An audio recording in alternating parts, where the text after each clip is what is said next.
इस लड़के को इसकी बहन ब्लैकमेल करती है, जिस वजह से ये अपना सारा फ्रस्ट्रेशन इस ओटोम गेम पर निकालता है। उसको उस गेम से नफरत भी थी क्योंकि उसमें सारी पावर्स लड़कियों के पास होती हैं और उसमें सिर्फ हैंडसम लड़कों को इज्जत दी जाती है। इन सब चीज़ों के बावजूद वो उस गेम को खत्म कर लेता है और कुछ खाने का फैसला करता है, लेकिन जीने उतरते वक्त वो लड़खड़ा के नीचे गिर जाता है और उसका दोबारा से जन्म होता है। इस लड़के का नाम लियोन फो बार्टफुट है और इसने पिछले ज़िंदगी की सारी यादें खो दी हैं। हालांकि जब इसे इस दुनिया के बारे में पता चलता है तब इसकी याददाश्त वापस आ जाती है और इसे समझ आता है कि वो उसी ओटोम गेम में आ गया है जिससे वो नफरत करता था। 10 साल बीत जाते हैं और लियोन को अब तक ये पता चला है कि वो जिस बार्टफुट परिवार का हिस्सा है वो उस गेम की स्टोरी लाइन में नहीं है। इसका मतलब वो एक NPC या फिर मॉब है। उसके पास उस गेम की जितनी नॉलेज थी वो उसने गेम को डोमिनेट करने में लगा दी। हालांकि जैसे जैसे समय बीतता गया उसका सारा जोश खत्म हो गया और उसने फैसला किया कि वो अपनी बाकी की ज़िंदगी सुकून से जिएगा। एक दिन एक महिला जोला, जिससे लियोन के पापा ने अपना घर बचाने के लिए शादी करी थी, लियोन को बताती है कि उसने एक जगह उसकी शादी तय कर दी है। जिस महिला की लियोन से शादी होने वाली है वो एक वकालत के बाबू की बेटी है। वो उसकी शादी उससे इसलिए करवा रही थी क्योंकि उसने उस बाबू के साथ डील करी थी। दिक्कत ये थी कि वो महिला 50 साल की थी और उसकी पहले ही 7 बार शादी हो चुकी थी और उसके सारे पति लड़ाई में मारे गए थे। इन सब चीज़ों से लियोन को अंदाज़ा लग जाता है कि जोला उसकी शादी उससे इसलिए करवा रही है ताकि उसके मरने के बाद उसको उसकी सर्वाइवर पेंशन मिल सके। लियोन कहता है कि उसे एकेडमी जाना है जहां आमतौर पर लोगों को अपना जीवन साथी मिल जाता है। जोला बोलती है कि एकेडमी जाने में बहुत पैसा लगेगा और वो उस पर एक फूटी कौड़ी खर्च करने के लिए तैयार नहीं है। उसके ना मानने पर वो उसको एक सोल्जर बनाने की फिराक में थी क्योंकि उस दुनिया की महिलाएं आमतौर पर 20 साल के ऊपर के लड़कों से शादी नहीं करती थी। लियोन को समझ आ जाता है कि अगर उसने उसकी बात मानी तो उसकी ज़िंदगी का बनता आधार होना तय है। तभी उसे एक एंशिएंट स्पेसशिप की याद आती है जो उसको वो गेम खेलते वक्त मिली थी। वो उस स्पेसशिप को ढूंढने का फैसला करता है क्योंकि वो उससे काफ़ी पैसे कमा सकता है और उन पैसों के इस्तेमाल से वो अकेडमी भी जा पाएगा। वो अपने पापा का उड़न खटोला ले लेता है और उसे ढूंढने निकल पड़ता है। लेकिन जब उसे उसकी लोकेशन मिल जाती है तब एक बवंडर अचानक से वहाँ उभरने लगता है और उसके उड़न खटोले को तबाह कर देता है। होश आने पर वो उस स्पेसशिप को खोजने में जुट जाता है और उसे वही रास्ते मिलते हैं जो उसे गेम खेलते वक्त मिले थे। उसे रेकी करते हुए एक रोबोट मिलता है। उसे याद आता है कि रोबोट्स बिजली के सामने कमज़ोर पड़ जाते हैं, इसलिए वो उस पर एक इलेक्ट्रिक बुलेट चला देता है और उसे हरा देता है। आगे लियोन को डेड बॉडीज मिलती हैं जिससे वो स्पेसशिप की एंट्री का कार्ड ले लेता है। उस कार्ड की मदद से वो स्पेसशिप के अंदर घुस जाता है जिसे वो ढूंढ रहा था। जैसे वो आगे जाता है उसके सामने एक बड़ा सा रोबोट आ जाता है, लेकिन जब लियोन उस पर इलेक्ट्रिक बुलेट्स फायर करता है तब उनका उस रोबोट पर कुछ असर नहीं होता। लियोन उसको धोखा देने के लिए वो कार्ड दिखाता है जो उसने उस डेड बॉडी से लिया था, लेकिन रोबोट समझ जाता है कि कार्ड पर बना आदमी उससे अलग है, इसलिए वो तुरंत उस पर हमला कर देता है। लियोन अपने इलेक्ट्रिक ग्रेनेड का इस्तेमाल करता है लेकिन रोबोट पर फिर भी कुछ असर नहीं पड़ता। ऊपर से वो अपने आगे एक शील्ड बना लेता है ताकि लियोन के हमले उसको ना लगे। लियोन उस पर एक और ग्रेनेड फेंकता है। रोबोट कहता है कि उसके इलेक्ट्रिक ग्रेनेड्स का उस पर कुछ असर नहीं होने वाला, लेकिन इस बार का ग्रेनेड धमाके वाला था जिससे उसकी शील्ड तो टूट जाती है, लेकिन अभी भी रोबोट को कुछ नहीं हुआ था। रोबोट लियोन को पकड़ लेता है और उसे पूछता है कि नए कैलेंडर के हिसाब से कौन सा साल चल रहा है। जब लियोन बोलता है कि उसे किसी भी नए कैलेंडर के बारे में नहीं पता है तब रोबोट को समझ आ जाता है कि शायद नए इंसानों ने पुराने इंसानों को जादू की मदद से हरा दिया है, इसलिए अब उसका मिशन नए इंसानों को मारना है, लेकिन पहले उसको लियोन को खत्म करना होगा। रोबोट लियोन को मसलने लगता है जिससे लियोन खून थूक देता है। हालांकि तभी अचानक से लियोन अपनी तलवार रोबोट की तरफ फेंक देता है और रोबोट को हरा देता है।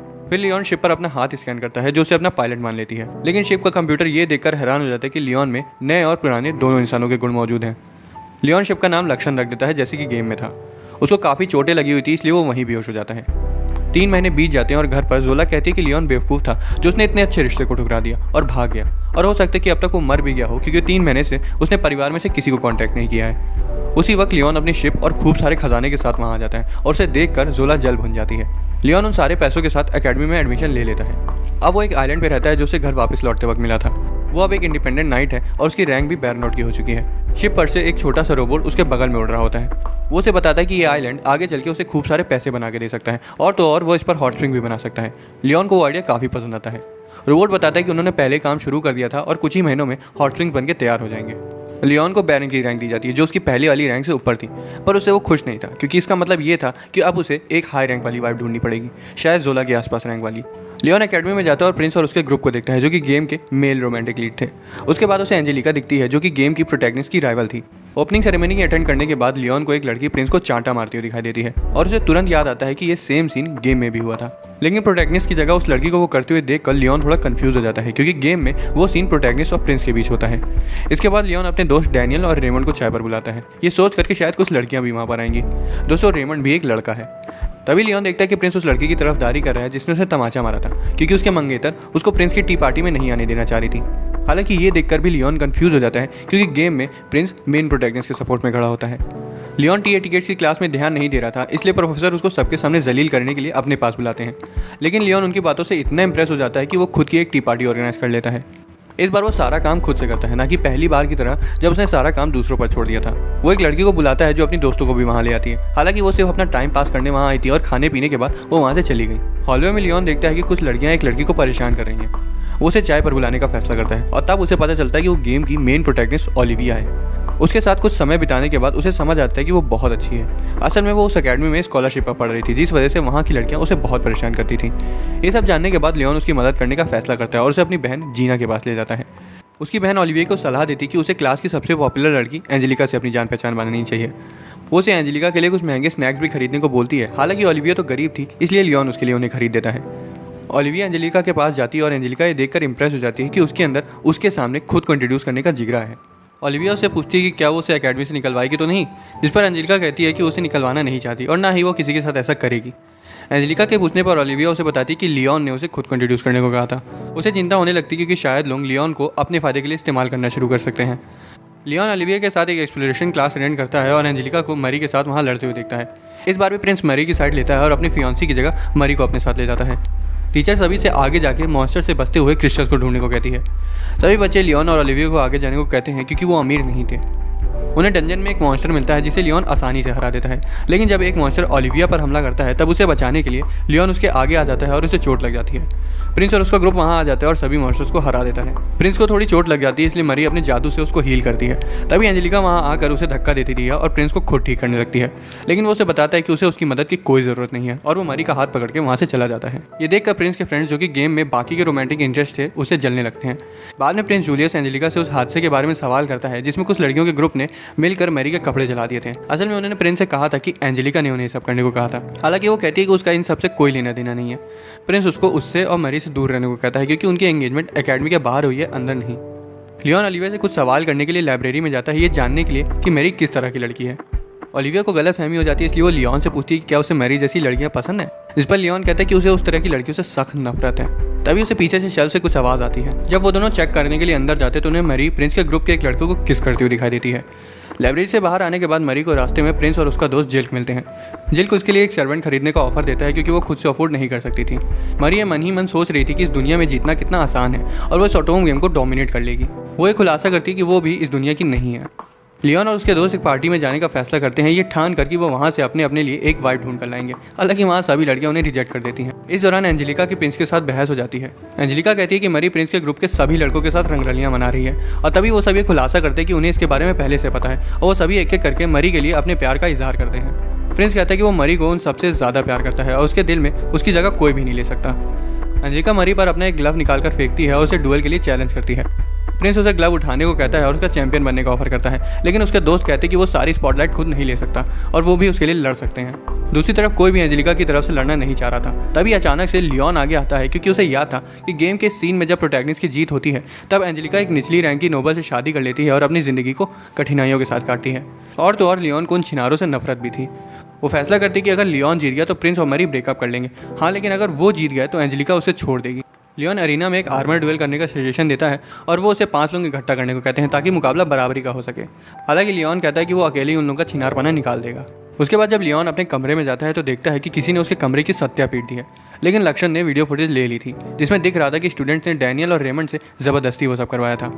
एंजेलिका लियोन को बुलाती है और उसे डुएल से हटने के लिए कहती है क्योंकि उसे उसके लिए अपनी जान जोखिम में डालने की ज़रूरत नहीं है। लियोन उसे भरोसा देता है कि वो जीत जाएगा और उसे बताता है कि वो इसलिए नहीं लड़ रहा है क्योंकि उसे उसके पापा जो कि एक ड्यूक हैं उनसे कुछ फेवर चाहिए, बल्कि वो इसलिए लड़ रहा है क्योंकि उसे उन सारे लड़कों से नफरत है।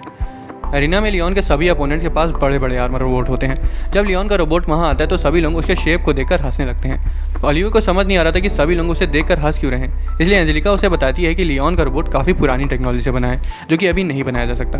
भले ही वो नायाब हो, लेकिन इसका मतलब ये नहीं कि वो शक्तिशाली है।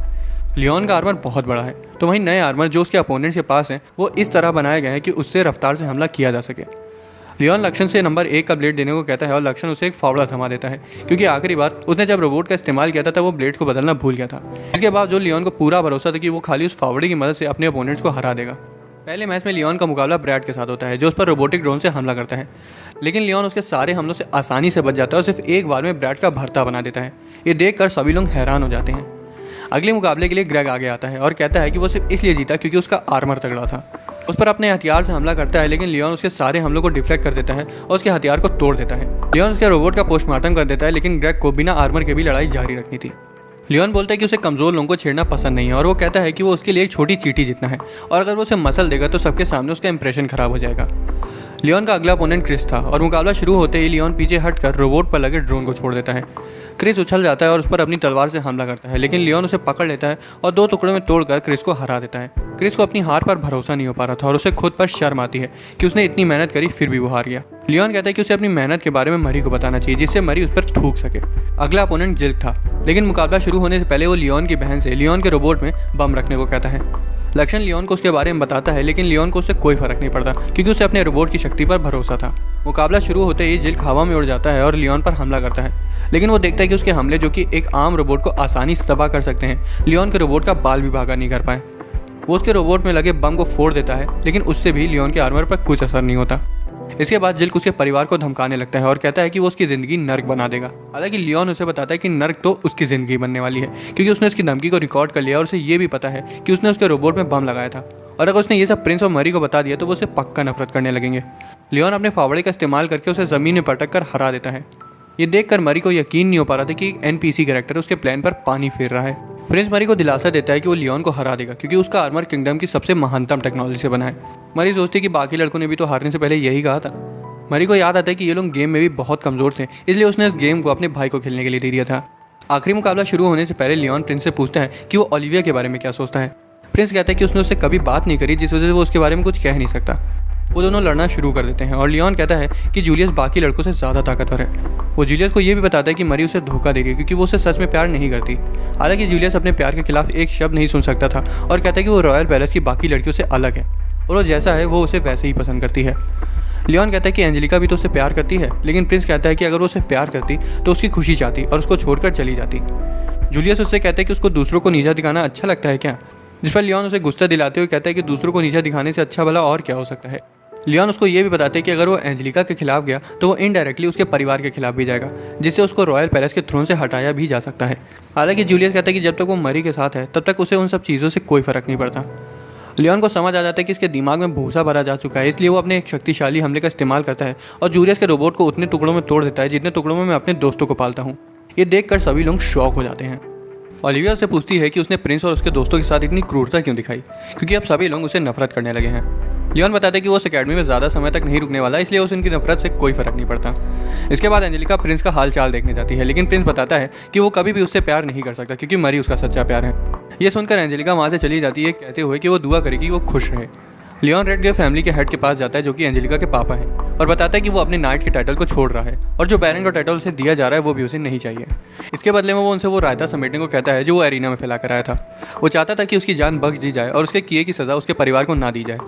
एंजेलिका के पापा कहते हैं कि वो अकेला था जो उसकी बेटी के लिए लड़ा, इसलिए वो उसकी मदद के लिए जो कुछ भी कर सकते हैं वो करेंगे। एंजेलिका के पापा के बगल में खड़ा हुआ आदमी कहता है कि लियोन ये सारा रायता फैलने से रोक सकता था अगर वो प्रिंस से लड़ता ही नहीं, और पूछता है कि असल में उसे क्या चाहिए। लियोन सोच रहा था कि उसने तो ये सब इसलिए किया था क्योंकि वो लड़के उसे छिनार लगते हैं और उसे छिनारों से सख्त नफरत रखता है। हालांकि वो उनसे कहता है कि उसने ये सब किंगडम की भलाई के लिए किया है क्योंकि वो प्रिंस को मरी के जाल में फंसते हुए नहीं देख सकता था।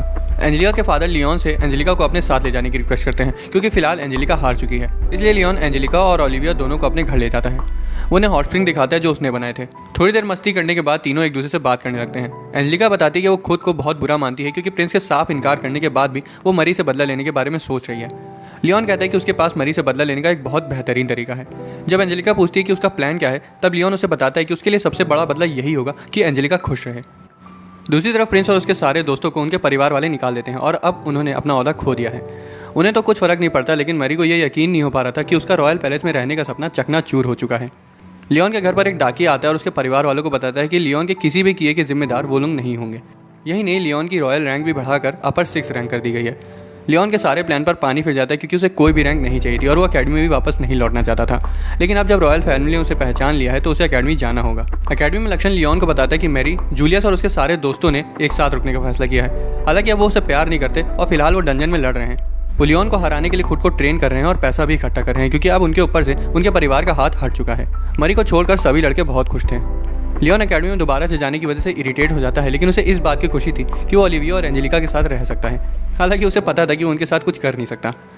एकेडमी में फेस्ट की तैयारियां शुरू हो जाती हैं और लियोन अपने दोस्त डैनियल और रेमंड के साथ एक कैफ़े खोलने के बारे में सोचता है। एंजेलिका और ओलिविया भी उस कैफ़े में मेड्स का काम कर रही थी। जब लियोन उन्हें मेड्स के आउटफिट में देखता है तो रोने लगता है, क्योंकि वो गेम की सेटिंग की वजह से उनके साथ कुछ भी रोमांटिक नहीं कर सकता था। लियोन की बहन उसके पास उसकी मदद मांगने आती, क्योंकि एक लड़के की वजह से उसकी एक लड़के के साथ लड़ाई हो गई है। हालांकि गलती उसकी थी, क्योंकि वो लड़की पहले से उस लड़के के साथ थी और उसने उसकी नाक के नीचे से उस लड़के को फंसा लिया। वो लियोन से उसको धमकाने को कहती है ताकि वो उसे अकेला छोड़ दे।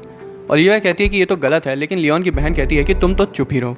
ये सुनकर लियोन और एंजेलिका दोनों नाराज हो जाते हैं और उसे बाहर का रास्ता दिखा देते हैं। प्रिंस और उसके दोस्त मरी के साथ उनके कैफ़े के बगल में ही एक कैफ़े खोलते हैं, जो कि काफ़ी ज़्यादा महंगा होने के बावजूद बहुत पॉपुलर हो जाता है। जब वो उसे कैफ़े में जाते तो मरी उनका मजाक उड़ाने लगती है, कह करके कोई भी उनके कैफ़े में नहीं आने वाला, इसलिए वो उसे वॉशरूम में बदल ले तो ही ज़्यादा सही रहेगा, कम से कम उस जगह का कुछ इस्तेमाल तो हो जाएगा।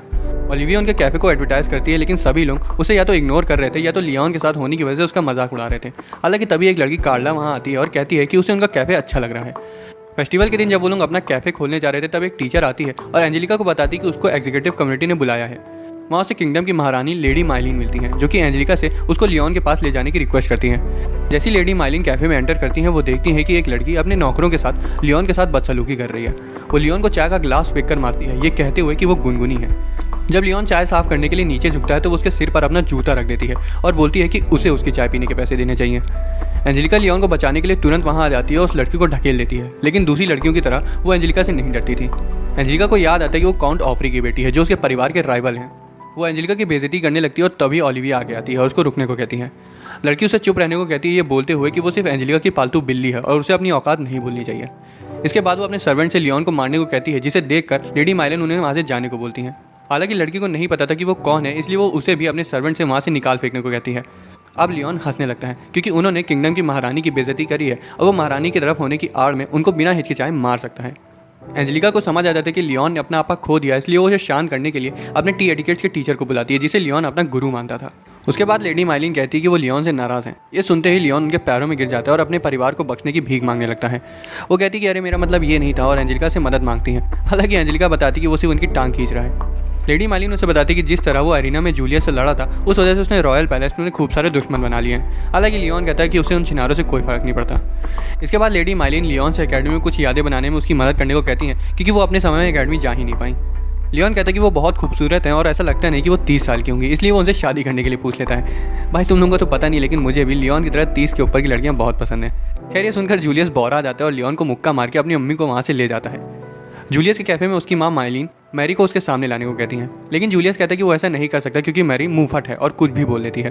वो कहती है कि वो लियोन को लालची बोल रहा था और वो खुद फटे दूध की चाय और बासी पुराने स्नैक्स के 100 दाया ले रहा है। वो कहती है कि वो लियोन को कायर बोल रहा था और खुद एरिना में कुत्ते की तरह मारे जाने के बावजूद मरी के तलवे चाट रहा है। कार्ला लियोन के कैफ़े में आती है और लियोन कहता है कि उनका कैफ़े बंद हो चुका है। वो ओलिविया से उसके बारे में लियोन को बताने को कहती हैं और उसके बाद वो लियोन से उसके परिवार को बचाने की रिक्वेस्ट करती है। बाद में लक्षण लियोन से पूछता है कि क्या वो कार्ला की मदद करेगा। वो कहता है कि वो कार्ला की मदद स्कूल फेस्टिवल खत्म होने के बाद करेगा, क्योंकि ओलिविया ने उसको इंट्रोड्यूस किया है और अगर वो उसकी मदद नहीं करेगा तो ओलिविया की बात खराब हो जाएगी। अब एकेडमी में फ्लाइंग बाइक रेस होती है और एंजेलिका रेस की एग्जीक्यूटिव कमेटी में है। वो ओलिविया को बताती है कि तीसरे साल के स्टूडेंट डैन और जिल लगभग हर साल रेस जीतते हैं। वो दोनों सोचने लगती है कि क्या लियोन भी उस रेस में हिस्सा लेगा, लेकिन उन्हें तो याद आता है कि वो तो सट्टेबाज है और उम्मीद यही है कि वो रेस पर सट्टा ही लगाएगा। रेस के शुरू होते ही लियोन लक्षण से उस बाइक पर पैसा लगाने को बोलता है जिसके जीतने के चांसेस ज़्यादा हों। रेस में जिल को सब लोग अपना टारगेट बनाते हैं, जिसे देखकर लियोन घबराने लगता है, क्योंकि उसने जिल पर ही अपना पैसा लगाया था। वो लोग जैसे तैसे करके जिल की एक हड्डी तोड़ देते हैं, जिस वजह से वो अगले मुकाबले में हिस्सा नहीं ले पाएगा। जिल की एक्स फियांसे क्लैरिस वहाँ आती है और एक खुलासा करती है कि उसने ही वो हमला जिल पर करवाया था, क्योंकि वो उससे मैरी के लिए उसको छोड़ने का बदला लेना चाहती थी। मैरी कहती है कि बदला लेना गलत बात है, जिस पर क्लैरिस बोलती है कि धंधे वाली लड़कियां तो अपना मुंह बंद ही रखें। जिस तरह मैरी दूसरों के सामने बर्ताव कर रही थी, उसको देखकर लियोन को अपनी बहन की याद आ जाती है। क्लैरिस के जाने के बाद मैरी सजेस्ट करती है कि लियोन को भी उस रेस में हिस्सा लेना चाहिए, क्योंकि अगर एंजेलिका किसी और स्टूडेंट को जिल की रिप्लेसमेंट में नहीं ला पाई तो बात उसकी इज्जत पर आ जाएगी, क्योंकि वो एग्जीक्यूटिव कमेटी में। लियोन रेस में हिस्सा लेने का फैसला करता है और रेस शुरू होने से पहले उसे डैन मिलता है, जो एक खुलासा करता है कि क्लैरिस जिल का बहुत ख्याल रखती थी, लेकिन उस बेवकूफ़ ने उसे सिर्फ एक लेटर देकर रिश्ता खत्म कर लिया और बाद में मिलने से भी मना कर दिया। लक्षण पूछता है कि क्या वो डैन की बातें सुनने के बाद भी जीतना चाहता है। लियोन कहता है कि जिल बहुत घटिया इंसान है, लेकिन उस छिनार की वजह से वो अपनी जीत क्यों छोड़ देगा। रेस के शुरू होते ही सभी लोग और क्लैरिस के साथ ही लियोन को अपना निशाना बनाने लगते हैं। ऑडियंस में भी सभी लोग चाहते थे कि वो हार जाए। इस दौरान काउंट ऑफरी की बेटी एंजेलिका के पास आती है और उसे उल्टा सीधा बोलने लगती है। ओलिविया उसे कहती है कि वो बहुत मतलबी है। काउंट की बेटी बताती है कि एंजेलिका भी पहले उसकी जैसी आम लड़कियों को भाव नहीं देती थी, जिसे सुनकर ओलिविया को बुरा लगता है और वो वहाँ से भाग जाती है। उसके बाद वो ओलिविया को कुतिया बोल देती है, जिसे सुनकर एंजेलिका का खून उबल जाता है और वो उसे अच्छे से सूतना शुरू कर देती है। दूसरी तरफ रेस में लियोन जीत जाता है क्योंकि लक्षण ने पहले ही उसकी बाइक मॉडिफाई कर दी थी, लेकिन तभी अचानक से उसकी बाइक फट जाती है और वो नीचे गिरने लगता है। उसे लगा था कि वो मर जाएगा, लेकिन ऐन वक्त पर डैन आकर उसे बचा लेता है। इसके बाद लियोन जिल के पास जाता है और उससे उसकी रिप्लेसमेंट में जाने का कर्ज उतारने को बोलता है। जब जिल पूछता है कि उसे क्या करना होगा, तब लियोन उससे क्लैरिस से आमने सामने माफी मांगने को कहता है। जिल के माफी मांगने के बाद क्लैरिस लियोन को एंजेलिका और काउंट की बेटी की लड़ाई और ओलिविया के बारे में बताती है। वो ओलिविया के पास जाता है और ओलिविया उससे पूछती है कि क्या उसे एंजेलिका से दोस्ती करनी चाहिए। लियोन बताता है कि वो शायद उसके साथ इसलिए है क्योंकि उसने अपने साथी बराती खो दिए हैं। हालांकि ओलिविया कहती है कि उसे नहीं लगता कि वो असल में दूसरी लड़कियों की तरह है। इस पर लियोन कहता है कि अगर उसे ऐसा नहीं लगता तो कोई दिक्कत की बात नहीं है। ओलिविया रूम में एंजेलिका का इंतजार कर रही होती है और ये सोच रही होती है कि शायद वो उसकी दोस्त बन सके। तभी कार्ला वहाँ आ जाती है और कहती है कि पहले तो वो सिर्फ लियोन से जान पहचान बनाना चाहती थी, लेकिन अब वो उसके नज़दीक भी आना चाहती है। ओलिविया कहती है कि पहले तो वो मान भी गई थी, लेकिन ये सुनने के बाद वो नहीं चाहती कि कार्ला उसके साथ इन्वॉल्व हो। तभी काउंट की बेटी वहाँ आ जाती है और कहती है कि जो कार्ला कह रही है उसे वैसा ही करना होगा, नहीं तो वो उसकी और उसके दोस्तों की ज़िंदगी से सुकून छीन लेगी। ओलिविया उसकी मदद करने से मना कर देती है। ये सुनकर काउंट की बेटी उसे और नीचे दिखाने लगती है और कहती है कि एंजेलिका और लियोन उसे अपना दोस्त नहीं मानते हैं और लियोन तो सिर्फ उसके शरीर के पीछे पड़ा हुआ है। भाई मौत आ जाए, लेकिन ऐसी लड़कियों से पालाना पड़े कभी। अगले दिन लियोन लक्षण को बताता है कि स्काई पायरेट्स कार्ला की ज़मीन पर हमला करने वाले हैं, इसलिए वो उनकी मदद करने जा रहा है। लक्षण उसे कहता है कि क्या किंगडम को उसकी मदद नहीं करनी चाहिए। लियोन कहता है कि उन पायरेट्स के पास उन 3 आइटम्स में से एक आइटम है जो कि गेम की प्रोटैगनिस्ट ओलिविया को अपनी शक्ति जगाने के लिए चाहिए। पहला आइटम एक होली ब्रेसलेट है और वो पैलेस के एक डंजन में कहीं छिपा हुआ है। दूसरा आइटम एक होली नेकलेस है जो उन पायरेट्स के पास है जिनसे वो लड़ने जा रहा है। और तीसरा आइटम एक जादुई छड़ी है जो कि किंगडम के मंदिर में रखी हुई है। वो बताता है कि गेम में पायरेट्स का इवेंट हर 2-3 साल में होता है और उसके बाद जो होता है वो इस चीज़ पर निर्भर करता है कि प्रोटैगनिस्ट अपने लव इंटरेस्ट से क्या मदद मांगती है। इन सब के पीछे काउंट की बेटी स्टेफनी का हाथ है। असल में उसे ओलिविया से जलन होने लगी थी कि एक आम लड़की होने के बावजूद वो अपना नाम बना पा रही है, लेकिन अब वो ये सब इसलिए कर रही है क्योंकि वो लियोन से नफरत करने लगी है। लक्षण कहते हैं कि उसे ये सब ओलिविया को सुलझाने के लिए कहना चाहिए। हालांकि लियोन बताता है कि अभी वो ये सब संभालने के काबिल नहीं है, इसलिए उसे खुद ही उनको हराना होगा। लक्षण सोचता है कि लियोन ओलिविया से आगे बढ़ने की सारी अपॉर्चुनिटीज अनजाने में लेता जा रहा है। कार्ला ओलिविया के साथ आती है और लियोन को बताती है कि उसने बाकी लोगों से भी मदद मांगी थी, जिस वजह से ब्रैड और ग्रेग आए हैं। ब्रैड बताता है कि उसने ये रिक्वेस्ट इसलिए एक्सेप्ट करी क्योंकि स्टेफनी उसकी एक्स फियांसे है और जो पैसे उसको इससे मिलेंगे उससे वो मैरी की मदद करेगा। इस दौरान एकेडमी में एंजेलिका ओलिविया को मनाने जाती है, लेकिन वो देखती है कि उसके कमरे के दरवाजे पर किसी ने गोजाबाजी कर दी है।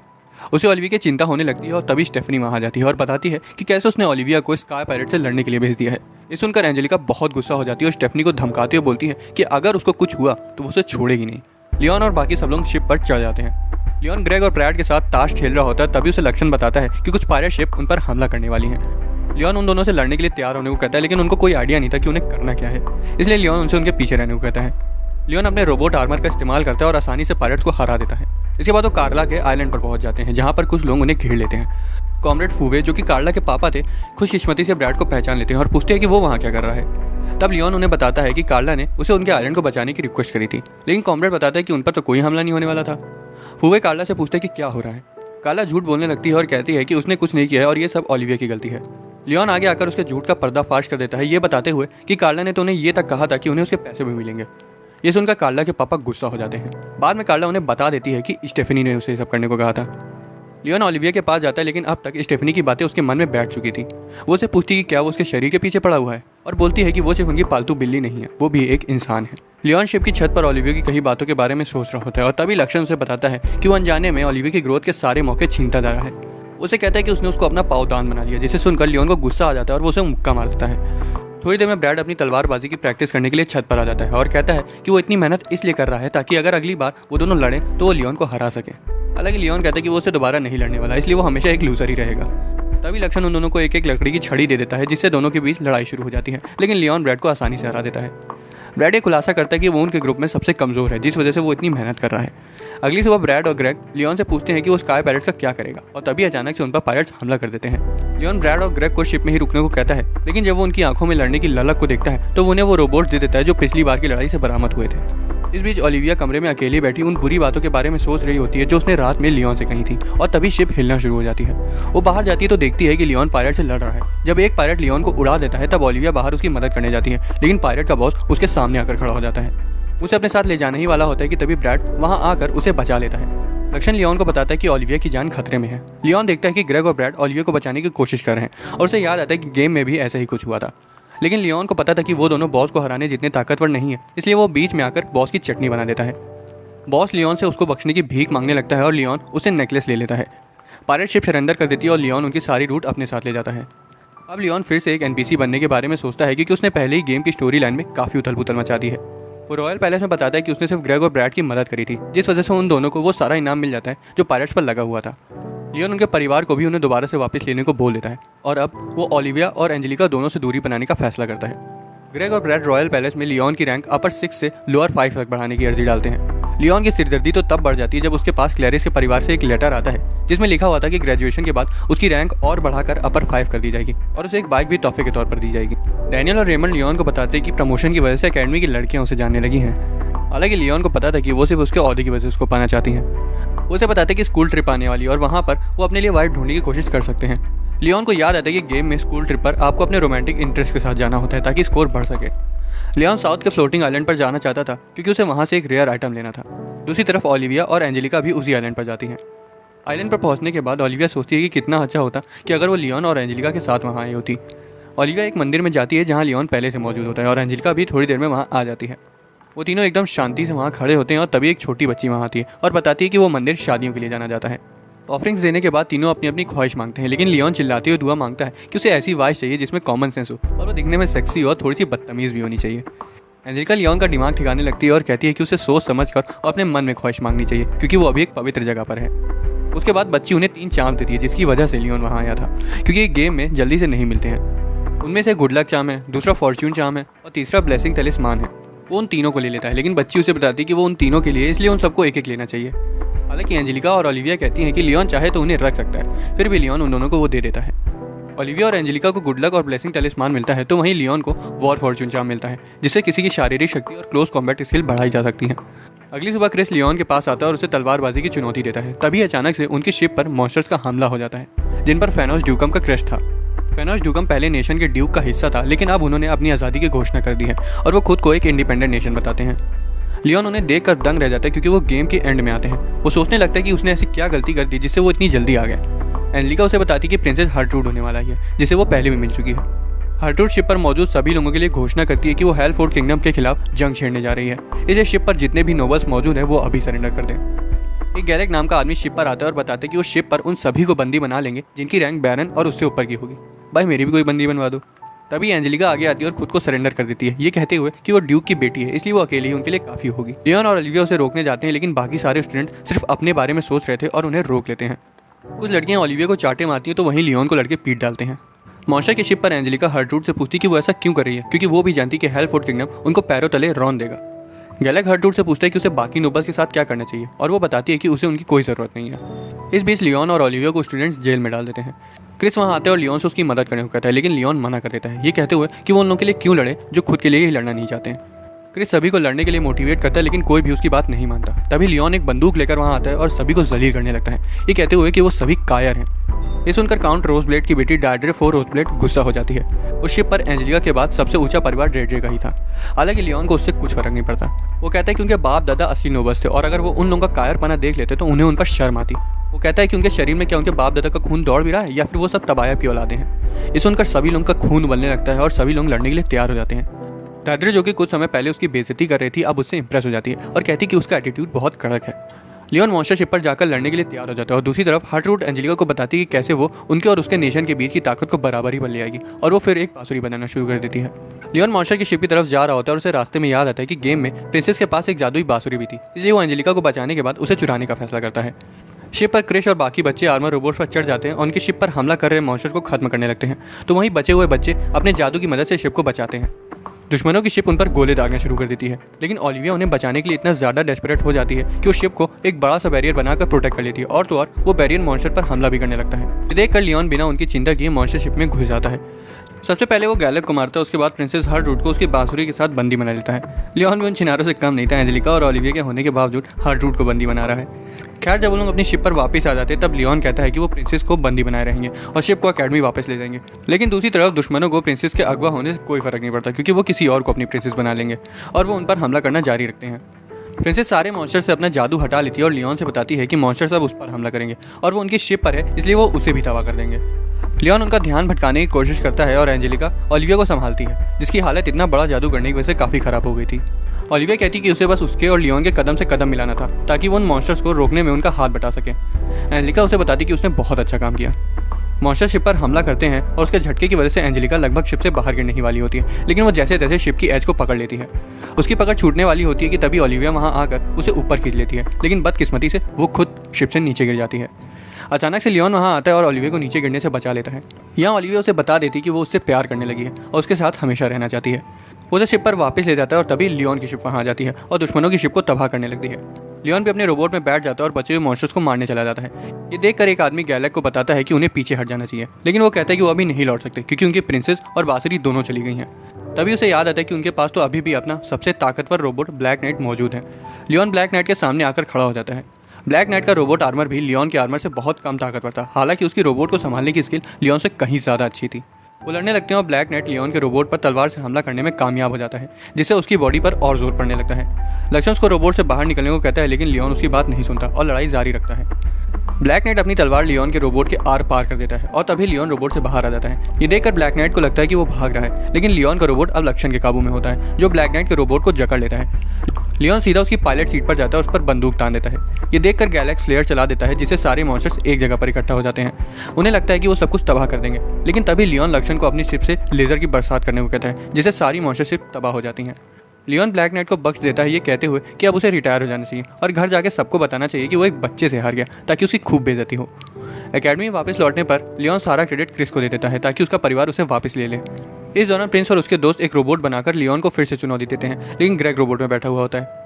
लियोन लक्ष्मण से कहता है कि वो उनसे जानबूझकर हार जाएगा क्योंकि ओलिविया जैसी लड़की उनके लिए बनी भी नहीं है और उन्हें मरी के साथ नौकर बनकर रहने देना चाहिए। मुकाबला शुरू होते ही लक्ष्मण लियोन को बताता है कि ग्रेग का रोबोट फटने वाला है। लियोन उसको इसके बारे में बताता है, लेकिन ग्रेग उसकी बात नहीं सुनता, इसलिए लियोन ग्रेग को बचाने के लिए उसका रोबोट तोड़ डालता है। इसके बाद लियोन सेरेमनी में जाता है जहाँ उसे विस्काउंट का टाइटल दिया जाता है और उसके बाद वो ओलिविया से मिलता है, जो उसे बताती कि जब उसने कहा था कि वो उसे प्यार करती है तब वो सीरियस थी, इसलिए उसे ये उम्मीद है कि वो जल्द ही उसे अपना जवाब दे देगा। ओलिविया और एंजेलिका लियोन का इंतजार करती हैं और लियोन सोच रहा होता है कि भले ही वो एक मॉब कैरेक्टर है, लेकिन फिर भी उसे उन दोनों के साथ रहना है, फिर चाहे उसे उसके लिए गेम में जो भी करना पड़े वो करेगा। दोस्तों, अगर आपको एक्सप्लेनेशन पसंद आया तो वीडियो को लाइक और चैनल को सब्सक्राइब कर लेना। मिलते हैं अगले वीडियो में।